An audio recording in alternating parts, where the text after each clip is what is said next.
Cette chanson est ma prière pour mon pays, ma vision pour ma patrie. C'est mon état d'âme et mon cri. Dieu, écoute-moi, je te prie. Que ta gloire vienne sur ce pays. Quelle que soit la durée de la nuit. Le matin, la lumière vue. Car les ténèbres ne régneront pas toujours le jour.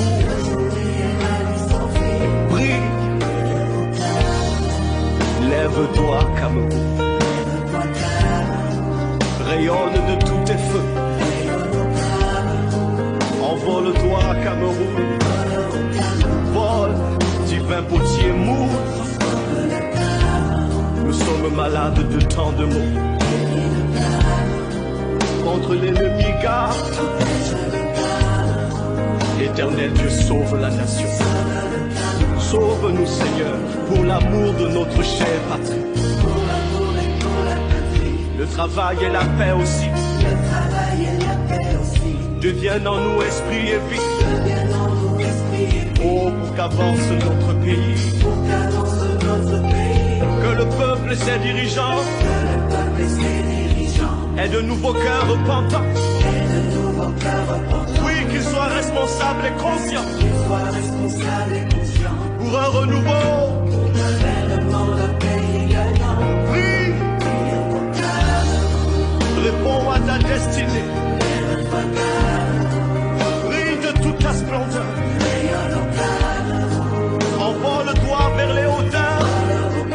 Oh, Seigneur, change le Cameroun. Oh, nous sommes malades de tant de maux. Garde-nous de nos ennemis. Éternel Dieu, sauve la nation. Hosanna, sauve Seigneur. La vie et la mort sont au pouvoir de la langue, dit la Bible. Et nous périssons par notre manque de connaissance. Car plusieurs dans leur ignorance se sont amis du destructeur par toutes sortes de déclarations négatives et de malédictions qui font venir le malheur sur la nation. Il est temps que nous changions de paradigme en changeant de confession. Au nom de Proverbe 11:11, la nation s'élève par la bénédiction des hommes droits, mais elle est renversée par la bouche des méchants. Que la voix des justes s'élève et plaide pour la nation devant Dieu qui promet. Si mon peuple, celui qui est invoqué mon nom, s'humilie, prie et cherche ma face, et s'il se détourne de sa mauvaise voie, je l'exaucerai des cieux, je lui pardonnerai son péché et je guérirai son pays. Oui, c'est en nous mettant sur nos genoux que nous construirons aussi une nation prospère debout. Si tu m'entends, mon frère, ma soeur, élève ta voix avec nous maintenant et prie. Que ton nom soit sanctifié. Que soit faite ta volonté. Oui, que ton règne soit établi. Partout à travers le pays. Jésus-Christ, nous te couronnons. Seigneur et roi de cette nation. Et par la puissance de ton nom, nous jugerons, nous lions et nous renversons.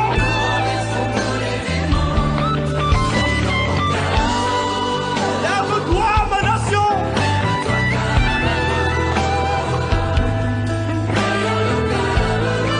Manifeste ta grandeur. Seigneur, change le Cameroun. Si nous sommes malades, tu es le Dieu qui guérit. Comme la punaise de tes yeux, garde.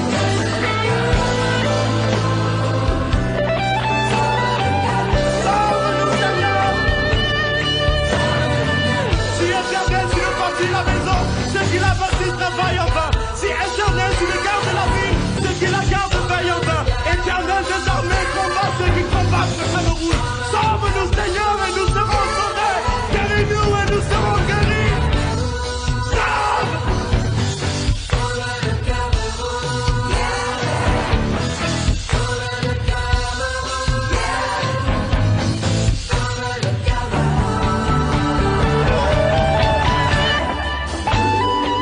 Nous n'avons ni argent ni or pour te donner, mais ce que nous avons, nous te donnons. Cameroun, au nom de Jésus-Christ de Nazareth, lève-toi et prie, prie. Alléluia, Alléluia, Alléluia.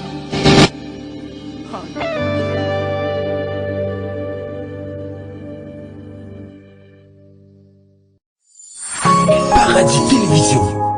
Une vie meilleure, un monde meilleur.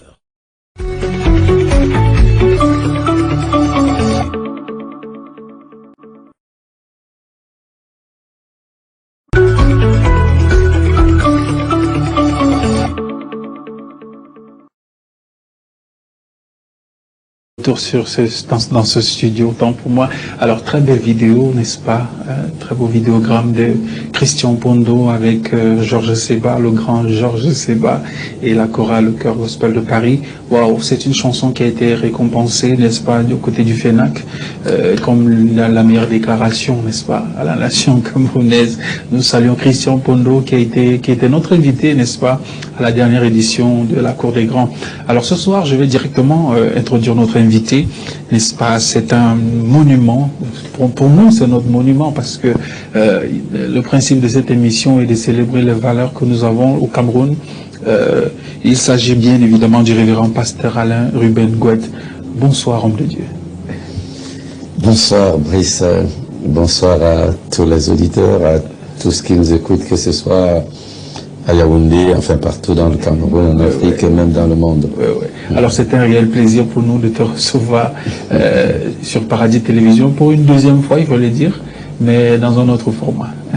Disons que la joie, elle est partagée. C'est pour moi aussi un plaisir d'être là, de partager les quelques connaissances que je peux avoir avec les auditeurs. Alors, merci à tous ceux-là qui nous ont envoyé des messages, qu'ils attendaient cette émission, n'est-ce pas? Alors, l'homme de Dieu est là, le docteur est là. Je pense que nous pouvons simplement lui souhaiter la bienvenue. Ici, chez nous, on dit tout simplement bienvenue dans la cour des grands. Je vous dis merci. Je me sens honoré, je suis confortablement assis. Voilà. Alors, on se pose des questions de savoir, n'est-ce pas, en quelques mots, je sais pas dans les détails, je sais pas comment est-ce que on va le faire, mais on se pose des questions premièrement de savoir qui est le docteur Ruben. Eh bien, le docteur, le pasteur Alain Ruben Gouet, c'est mon nom. Je ne sais pas souvent comment me présenter. Je suis camerounais, grandi peut-être pas dans des conditions, enfin, je ne vais pas dire très grandes, mais je vais quand même dire, mes parents m'ont donné une assez bonne éducation. J'ai été assez bien entouré lorsque je grandissais. J'ai eu la grâce de faire un certain nombre d'établissements qui m'ont donné quand même des capacités peut-être intellectuelles assez ourdies. Donc, et puis je me suis très vite lancé dans le monde actif, ça veut dire à la recherche de l'argent. J'ai très vite travaillé. Et c'est pendant que je travaillais que le Seigneur m'a saisi, notamment dans la fin des années 80. Et puis l'appel au ministère a suivi. J'ai fait ma formation sur le plan du ministère auprès des pères, de ceux qui ont été à l'origine du réveil au Cameroun. C'est aussi dans les écoles qu'ils ont créé que j'ai passé une bonne partie de ma formation sur le plan théologique. Bien sûr, j'ai eu la grâce aussi de quelques institutions étrangères. Voilà, je suis visionnaire d'une communauté dans le centre, on appelle la communauté évangélique missionnaire de Réveil, la CEMIR. Je suis aussi en même temps président régional pour le centre de la communion des églises évangéliques pentecôtistes du Cameroun, qui est, on va dire, la principale fédération des églises pentecôtistes du Cameroun. Je suis marié, père de beaucoup d'enfants. Voilà. Quand on dit qu'on a grandi et qu'on a reçu une assez bonne éducation comme la vôtre, parce que quand on vous écoute, quand on regarde un peu votre parcours et ce que vous faites, alors on se dit que vous avez grandi dans l'opulence. Oh, bon, pas dans l'opulence. C'est trop dire dans l'opulence, mais je vais dire que mes parents avaient les moyens de m'envoyer à l'école. Et bon, j'ai fait l'école sous eux jusqu'au moment où je me suis arrêté pour m'envoler dans la vie active, où j'ai continué avec le reste de mes études avec mes propres moyens. Voilà. Donc j'ai pas vécu dans l'opulence, comme on peut dire. C'est vrai, à l'époque, j'ai grandi, j'ai eu la grâce que dans certaines villes où j'étais, mes parents étaient peut-être les plus en vue. Ma maman était fonctionnaire, et puis bon, mon père aussi d'une certaine façon. Donc j'ai eu la grâce de côtoyer. Ils étaient tous des chrétiens? Bon, dans le sens classique, pas dans le sens réel. Voilà. Donc voilà comment ce que je peux dire. Alors maintenant, selon votre parcours, il me semble que votre rencontre avec le Seigneur, il y a une histoire assez particulière. Vous savez, quand on est certainement dans certaines conditions, parfois la rencontre avec le Seigneur est influencée parfois aussi à cause de nos sources religieuses. D'aucuns disent, voilà, je suis né dans telle religion, je vais demeurer dans ma religion. Comment est-ce que s'est passée votre rencontre avec le Seigneur? Bon, j'ai le certificat, enfin, j'ai le concours d'entrée en 6e, j'ai à peine 10 ans. Puis j'ai choisi d'entrer en séminaire. J'avais tellement envie Enfin, c'était la prière de mon grand-père qui, à tout moment, disait à Dieu, bon, il faut que il m'appelait par son petit-fils, il faut que mon fils que voici te serve, je te le consacre. Et puis, il meurt l'année où je reçois mon CEP, et on appelait à ce moment-là le CPE, et puis mon entrée en 6e.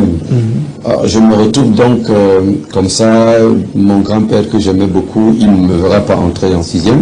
Et là, j'ai un oncle qui était prêtre. Il venait juste d'être consacré prêtre. Ça faisait environ 2 ans. Et j'avais aussi certains oncles qui étaient bien sûr à l'église presbytérienne, qui étaient des pasteurs. Voilà, c'est comme ça que je décide. Enfin, je demande qu'on me fasse entrer au séminaire. À ce moment, les concours étaient déjà passés. L'unique concours que je pouvais refaire, c'était le concours d'entrée au collège Sacré-Cœur de Macaque. Donc il y avait déjà une prédestination, on peut dire comme ça? Bon, oui, c'était mon chemin de toutes les façons. Alors donc j'entre au collège Sacré-Cœur de Macaque, où je vais commencer mes études secondaires. Je vais y passer, si j'ai bonne mémoire, 4 années. Voilà, et puis sous l'effet, enfin, après une grève que les élèves avaient fait en ce moment-là, bon, je ne serais pas renvoyé, mais je choisirais quand même de partir du collège parce que tout avait changé. On ne reconnaissait plus notre collège de l'époque des Canadiens. Tout avait changé. Et puis, il fallait que je choisisse d'aller faire autre chose ailleurs. Voilà comment je pars de là. Maintenant, je vais grandir dans ce milieu où, d'une part, j'ai un oncle qui est peut-être qu'il est en train d'écouter maintenant parce que c'est quelqu'un de très averti, qui est toujours en train d'écouter, de regarder les émissions dans les télévisions, dans les radios autres. Et puis, de l'autre côté, j'ai aussi des oncles qui sont des pasteurs de l'église presbytérienne. Donc, je suis encadré quand même. Et c'est comme ça que, plus tard, je vais arriver du côté de Douala pour une formation professionnelle quelques années plus tard. C'est à ce moment, bien sûr, que je vais faire la connaissance du Seigneur. En ce moment, quelle année? Disons que c'est la fin des années 80. Et puis, ça se passe que une jeune fille va m'inviter, enfin une jeune fille à qui je voulais faire la cour. Voilà, elle va m'inviter à l'un de leurs cultes. Et nous étions nombreux à être invités. On était beaucoup d'amis à y être invités. Mais au moment d'aller, tout le monde, tous se disent, bon, on ne part pas, il faut que tu y ailles. Bon. Mais moi, je tenais tellement à cette jeune fille que je suis allé. C'est un jour que je n'oublierai jamais. Pendant que le prédicateur, qui aujourd'hui n'est plus de ce monde, je rends gloire à Dieu pour lui, Samuel Enamé-Etel, voilà, il prêchait ce jour. Et puis, c'est un peu comme s'il était en train de lire ma vie. Et puis, je me demande, mais attends, je suis Bassa, mais comment celui-là fait-il me connaître? Je suis déjà étonné. Et puis, à la fin de la prédication, il faut d'abord dire, avant la prédication, il y a un jeune homme qui va rendre un témoignage. Et à la fin de son témoignage, il dira que depuis qu'il a connu Jésus, il n'a jamais été déçu. Alors, c'est ça. Ça me défie un peu, ça me challenge. Je dis, mais un jeune homme comme celui-là, comment il peut dire que depuis qu'il a reçu Jésus, il n'a jamais été déçu? Alors une autre jeune fille va s'élever, il va exécuter un chant de Jude 25. Ce monde ne m'a rien donné, il ne peut rien m'enlever. Pourquoi vouloir s'accrocher à toutes ces vanités? Ce monde ne m'a rien donné, il ne peut rien m'enlever. Ah ben, ça a commencé à bouleverser entièrement ma vie. Je me dis, mais comment une jeune fille, une belle jeune fille comme celle-là, elle peut prétendre que ce monde ne lui a rien donné? Comment elle peut dire des... Et puis il y a une autre qui a chanté, si j'avais des richesses que ce monde peut donner, si je ne manquais de rien, je me sentirais très bien. Mais cela ne me donnerait pas la paix. L'amour que Dieu a pour moi, je ne le connaîtrais pas.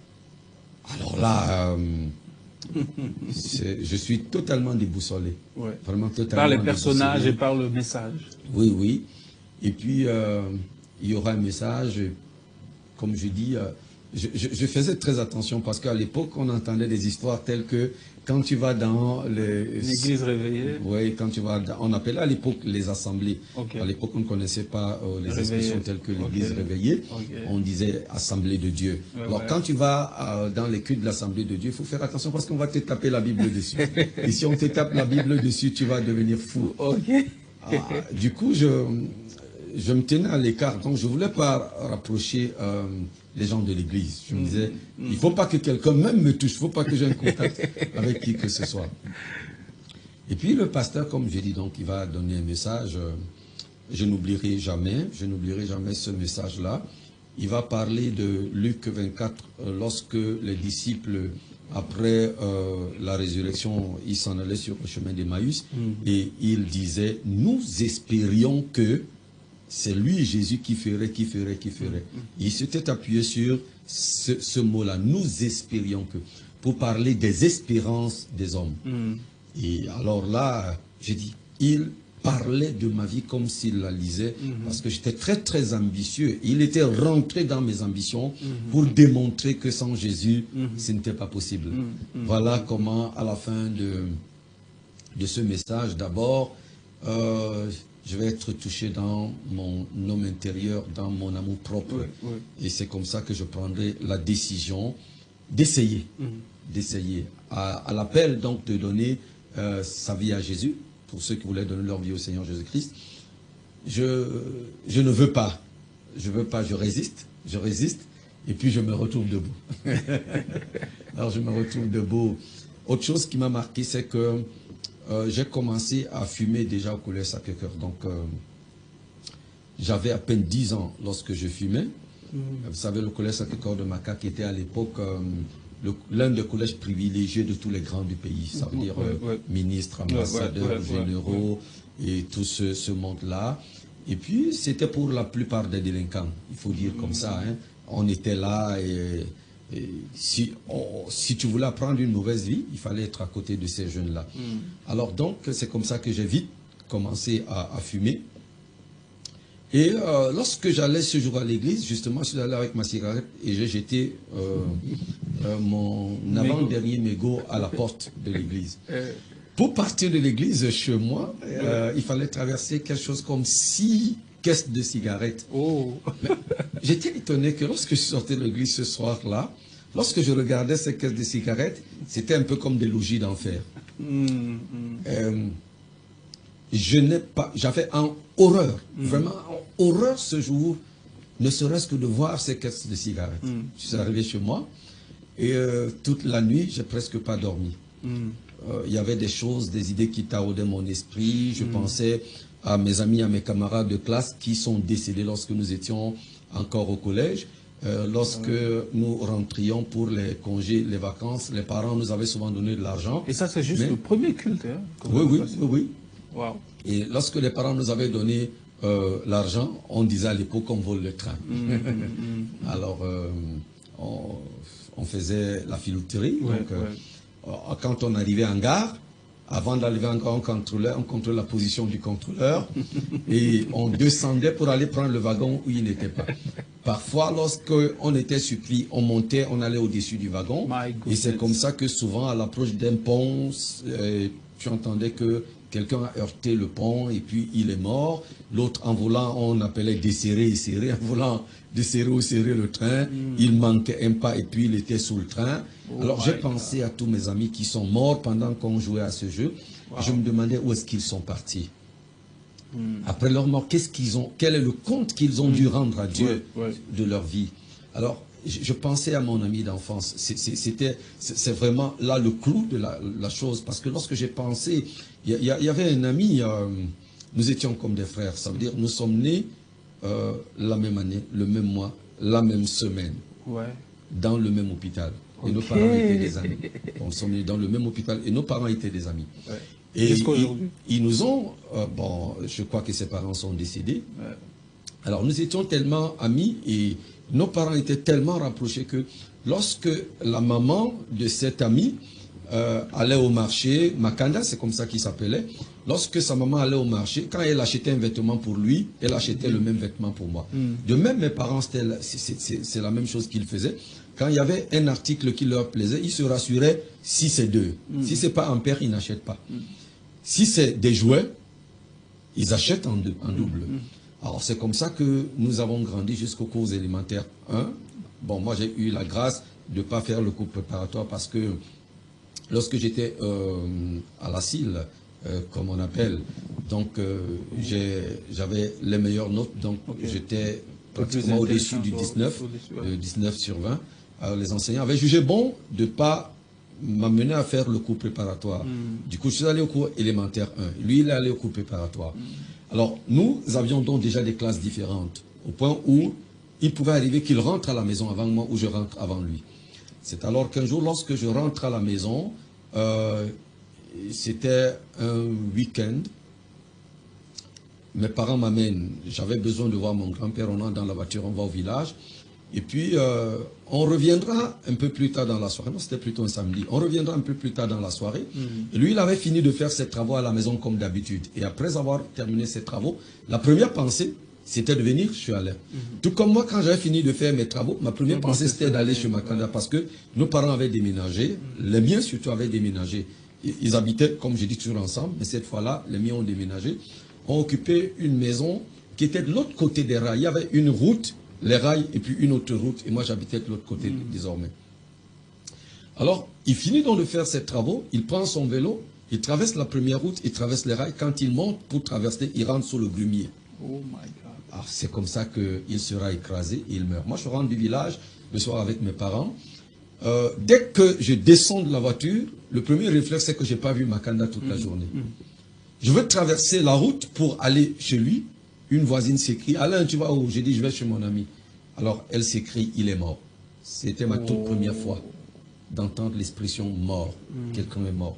Je ne vais jamais oublier cela. Alors, mon ami, mon jumeau, était mort. Ce jour-là, donc, je vais penser à lui. Je vais me dire, il est mort quand nous avions 6 ans. Qu'est-ce qu'il a fait de sa vie? Et puis, cette image m'a heurté toute la nuit, vraiment heurté. Si bien que le lendemain, je suis allé rencontrer le pasteur pour lui dire, écoute, montre-moi comment on fait pour donner sa vie à Jésus.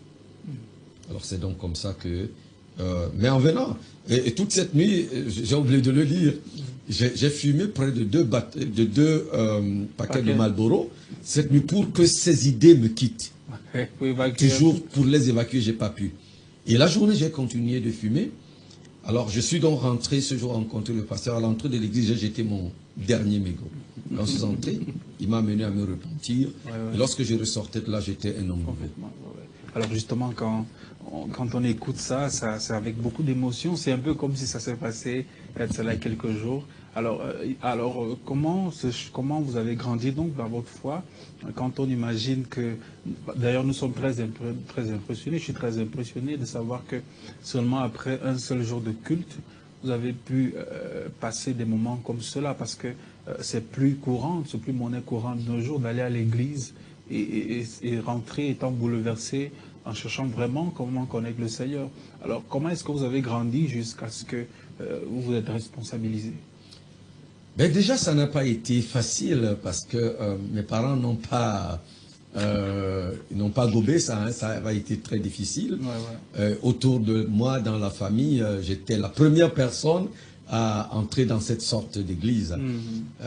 La famille était une famille pieuse, mais cette forme de culte, non seulement il ne la connaissait pas en profondeur, mais il l'a repugnée.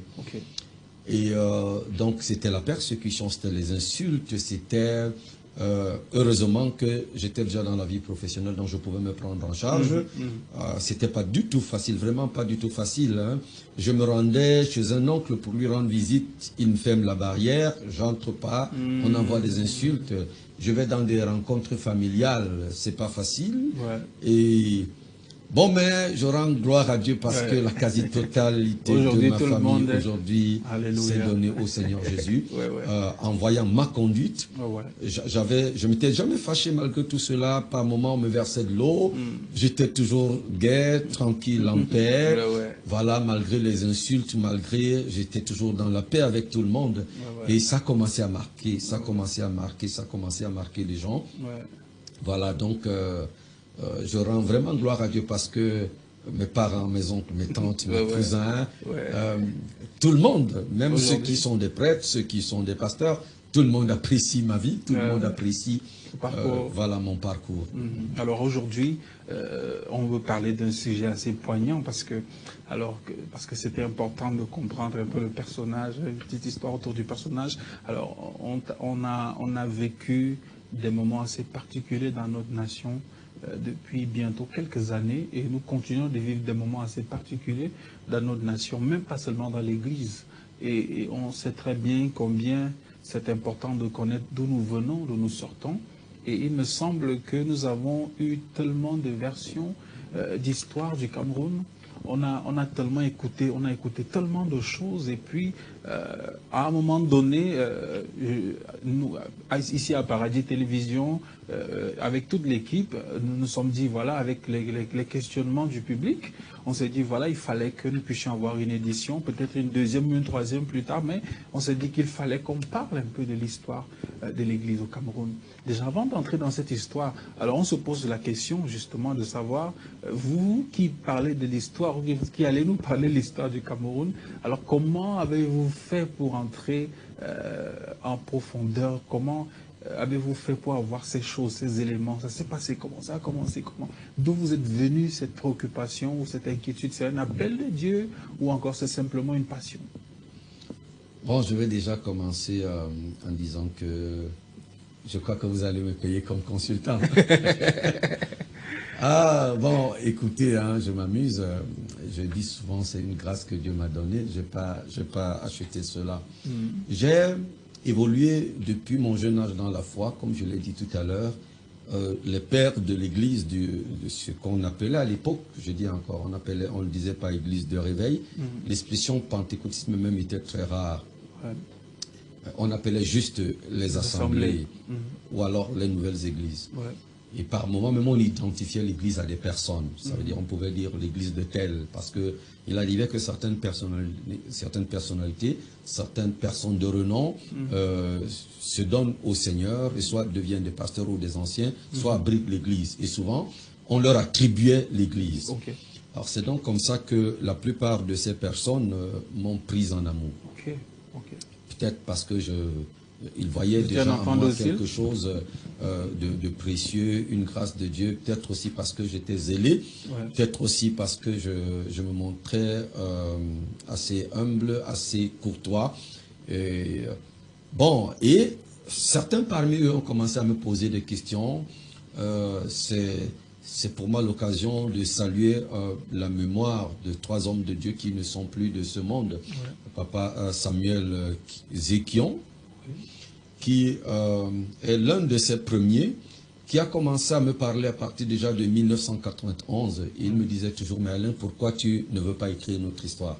Et moi, souvent, je lui disais, mais j'ai trouvé des aînés dans cette affaire, et certains qui sont spirituellement, intellectuellement plus élevés que moi. Pourquoi c'est à moi que vous demandez cela? Et lui, il ne me donnait pas de repos. À côté de lui, il y a mon père, mon père que j'appelle mon père, parce que c'est lui qui m'a pris dans sa maison et qui m'a élevé dans la foi, dans le Seigneur. Il a beaucoup fait pour moi, c'est lui qui m'a envoyé dans les écoles pour apprendre cette profession, pour être formé en tant que pasteur. J'ai nommé l'heureux, j'aime pas dire regretté, l'heureux prophète Yetna Michel, qui aussi est déjà aujourd'hui auprès du Seigneur, sans parler des personnes telles que Samuel Ndié Obaker, qui est compté comme étant le père de cette grande œuvre qu'on peut appeler aujourd'hui au Cameroun le pentecôtisme.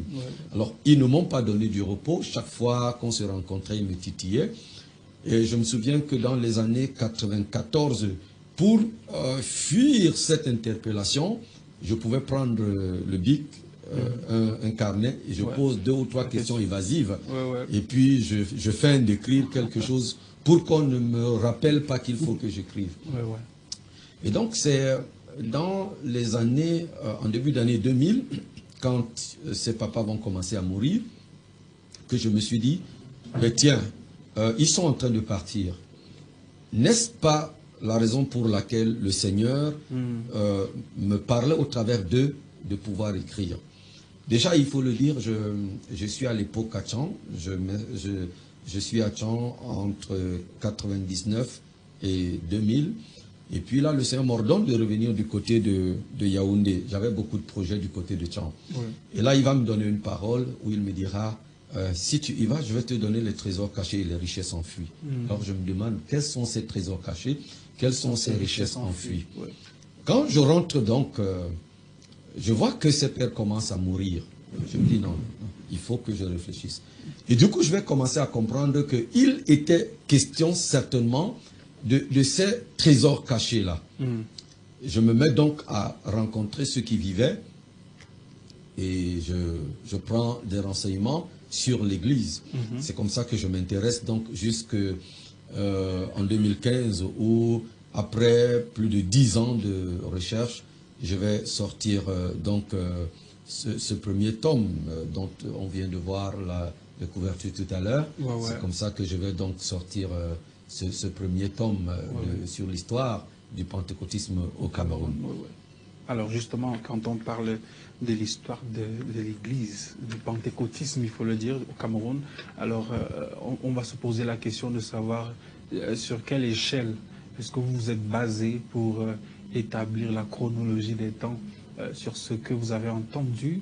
Avant d'entrer dans le contenu, bien sûr, comment est-ce que c'est passé, comment est-ce que vous avez fait cette étude, ça s'est passé comment, dans quelles conditions est-ce que vous avez, parce que tout à l'heure, quand je suis entré dans le livre, je me suis rendu compte qu'il y a eu un travail assez méticuleux